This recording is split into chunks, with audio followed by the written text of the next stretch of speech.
Hi everyone, it's Ella, and welcome to Criminal Curiosity. Today we're going to be talking about why people are so into true crime recently. With me, I have Susanna. Hi everyone. Alright, tell us a little bit about yourself.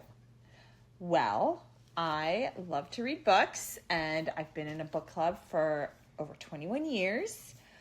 And I also have 3 kids, and I like to spend a lot of time with horses. Oh, very nice. Are you into true crime at all? Well, because I've been in this book club for so long, there are occasions where we read some mystery books and so on, but I would not say it's a genre that I actively seek out. Have you watched anything recently relating to true crime if you don't read too much true crime? Yeah, actually, I just watched this 3-part documentary on Netflix called Amy Bradley is Missing, and it's I guess it's true crime about a woman who went missing on a cruise ship. It was really upsetting. I rewatched that too. It was really something else. Something else I've noticed is that Netflix, like you said, is full of true crime docuseries. Like you said, they're usually 3 or 4 part episodes. Really easy just to sit and watch the whole thing like we did with Amy Bradley. Yeah. And also when you click onto Netflix, all in the big screen, Yeah. it's you're recommended for you. Yeah. All that's been recommended for me is true crime. I even get that. Docuseries. And Yeah. I'm what's going on? Is this the new thing? I think they're really pushing it. I can tell you that because I get the exact same thing, and I'm not really what I would say a true crime person, but that's the algorithm for you. Right. All right. So let's get into it. Buckle in and open your curiosity because this is Criminal Curiosity. Okay. Okay, so recently I've noticed that people are really into true crime and murders and such. I saw a thing on Instagram Reels a couple days ago about this guy, and he's trying to be internet influencer sleuth, and What does that mean? He was going around being oh, these murders are connected because, and he was doing Instagram Reels about it. It may have been on the TikTok too, but I don't have TikTok. So. Wait, so he's an influencer He's riffing on true crime podcasts? No. He was trying to influence, he's an influencer, but he Is he influencing? a true crime influencer. Oh my god, this is a crazy world. Yeah. So I was what the heck is happening? And that's really what got me thinking. But also this guest that I was talking to at work, I work at a restaurant, and we were just talking, and she was oh, I've been watching this show on Netflix. Her and her daughter were really into it. And I was no, but do tell me more, because I get scared to watch true crime docuseries by myself late at night. Your mind starts playing with you and stuff. But basically it was about this serial killer in the 70s or 80s or 90s even. I don't know, The old days, the oldie times in California, doing things he really shouldn't be doing, breaking in to houses, killing people. Anyways, it's called Night Stalker on Netflix. Oof. I watched it. It's terrifying. It's terrifying what people are capable of doing to other people. Oof. It's a tough watch. Yeah, I probably would not be super interested in watching that. Yeah, I wouldn't recommend. I notice it seems like my Spotify is pushing me to these true crime podcasts, which are probably similar to what you were just talking about with that docuseries. Yeah. And I where are the horse ones? Less true crime, more horse. I get so freaked out. I get scared. Well, Spotify, that's something else we should touch on is Spotify and all these podcasts, I love to listen to Ashley Flowers. In her podcast, there's also this other one called Mile Higher. And it's this couple, and they do like true crime podcasts, but also the woman that in Mile Higher, it's called that because they live in Denver. I figured, yes. Or they smoke a lot of pot. No, I don't know. they live in Denver. Okay. Maybe they still smoke a lot of pot. I don't know. Again, they live in Denver, so who knows? Right. Make our own assumptions here. Right. But anyways, she has like a YouTube channel that is like true crime with Kendall Ray. Okay. And there's like these deep dives and stuff. But why is this what is it that you think drives people to this true crime? Well, I don't know. So I was a little curious about that as well. That's really what I want to focus on.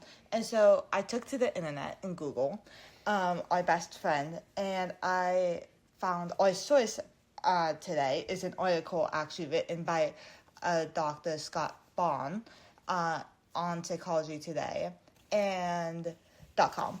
And he says that true crime entertainment, so like podcasts and like our shows on Netflix and like YouTube, allows like the viewers to experience fear, although they are never actually like in danger, because we're all watching like the show from like the comfort of our couch or like the comfort of our like bed, but like so we experience the fear per se, but we actually but in a safe environment. Right. Oh. So what is that? Something that we need, like our brains crave or something? It's like the thrill. It's like the thrill of like the fight. It's like something, it's psychological that it's like the intense, fighting or fight or flight, kind of fighting for your life. Yeah. But you're really not, because you're just watching it. I see. So there's like you begin to identify with the characters. Yeah. And really, Dr. Bond in this psychologytoday.com article says that women like us empathize with victims in true crime stories that generally involve other women like themselves. Oh, I don't know. I mean, I see that makes sense. Right. I can see what he's saying, but I get so tense, and I think I empathize too much. I empathize with everyone, and then I panic for that, and it actually does not relax me at all. So I feel very on edge. Me too, but people must like that feeling. I think, it's like that. It's the thrill. It's because when we were watching Amy Bradley's Missing, none of us were chill. No, we were very tense. It was a very tense situation, and we all in distress for Amy Bradley is missing. Where is she? Yeah. Well, I suppose it also kind of, in a way, is maybe also like a teaching. Like, you can learn something to be like, oh, what did the victim do? Oh, like in the Amy Bradley is Missing, I think you and I both were like, well, we're never doing a cruise in the Caribbean. Never going on a cruise and never going to the Caribbean ever again. We're done. You know how they said, like, in the old days, those super scary fairy tales that were like Hansel and Gretel with the witch. Those were all very symbolic, but they were told as stories to make sure the kids knew, like, don't go to strangers' houses. Right. So maybe this is like the modern day version of like Grimm's tales. Right. So we learn. Oh, that's interesting. It's really something fascinating. So it's really like the whole thing with true crime is that like with like empathizing with the victims, but it's all like psychological in our brain. And Dr. Bond also goes on to explain that our brain like tries to make sense of these crimes, that like and the Night Stalker, his name's Richard Ramirez, who does all these killings. And so we try, like, I was trying to, I think, like, looking back on it, I was like, wow, I did try and, like, feel some empathy for him. I'm like, yeah, like, he had, like, a rough childhood. Like, You try to see him as human? Yeah, like, we try and humanize these, like, quote-unquote monsters. Yeah. Oh, that's interesting. Right, and so we also do try and, like, draw a line between ourselves and the serial killers. So we humanize them, but we also try to make sure that we're clearly separate and that this would not be something that we would do. Right, like, we humanize them, but also dehumanize them as well. Like, at the that's same... crazy. I know, and it's all, like, just, like, in our brain, like, in our subconscious. Like, I wasn't even aware that it was happening. Wow, interesting. Wow, so it seems like it really is our brains making sense of the whole crime and also the people who've committed it. Like, also, it's a curiosity that stems from trying to understand fear and maybe even, like, a feeling that we could, like, control fear, or that we're safe from either fear or being like a monster. Right. So it's just basically trying to understand human nature more is what it sounds like. That's really what it comes down to. It's just us trying to understand other humans in a weird way that they do such terrible things, but we're trying to understand the human psychology, really. I think anytime you have the word trying to understand, that's just another way of saying curiosity. So, well done. Thank you. Well, with your title of your episode. Thank you.